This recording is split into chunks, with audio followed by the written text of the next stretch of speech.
Bonjour tout le monde, je vous retrouve aujourd'hui pour une nouvelle vidéo qui concerne le PTZ. Alors le PTZ, qu'est-ce que c'est? C'est un prêt à taux zéro dont on vous avait parlé sur une précédente vidéo. Aujourd'hui, on va un petit peu plus rentrer dans le détail. Comme son nom l'indique, le prêt à taux zéro, c'est un prêt sans intérêt. Mais attention, il n'est pas accordé à tous.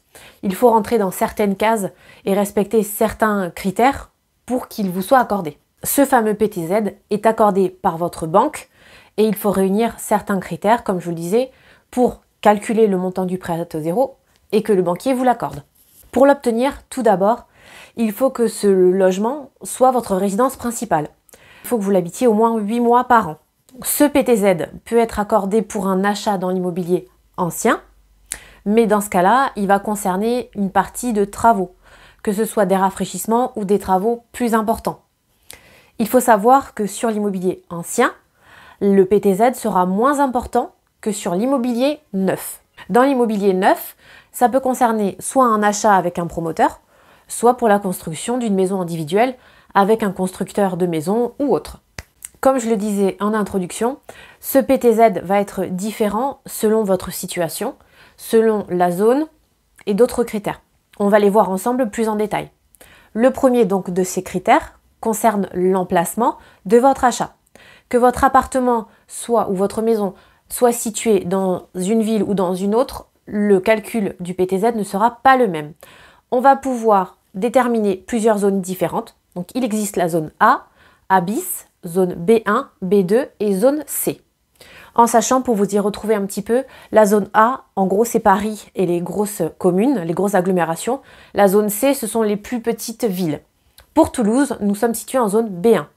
Si vous avez un doute sur le zonage de la commune qui vous intéresse, vous pouvez regarder sur internet en tapant simplement zone pour PTZ. Le deuxième critère de calcul, c'est la constitution de votre foyer. Si vous êtes 2 personnes, 3 personnes ou 5 personnes dans le foyer, le calcul ne sera pas le même. Il est important aussi de regarder vos revenus, puisqu'en effet, vous allez avoir des plafonds de revenus par rapport à votre constitution de foyer et par rapport à votre zone de commune.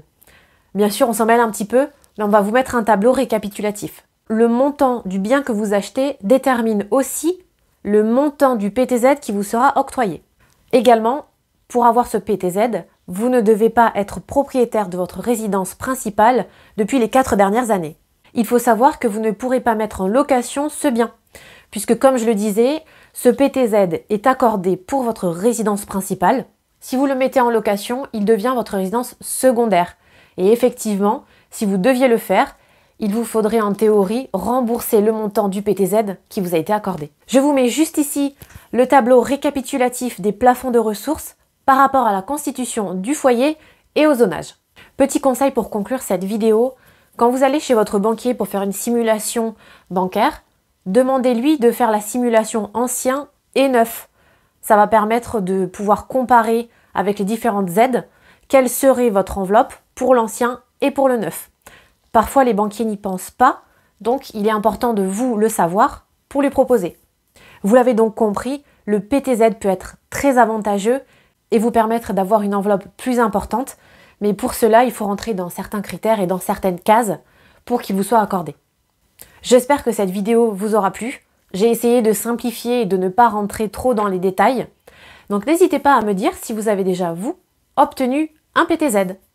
Sur ce, je vous dis à bientôt et n'hésitez pas à vous abonner à la chaîne YouTube pour que vous puissiez recevoir toutes les notifications de nos nouvelles vidéos.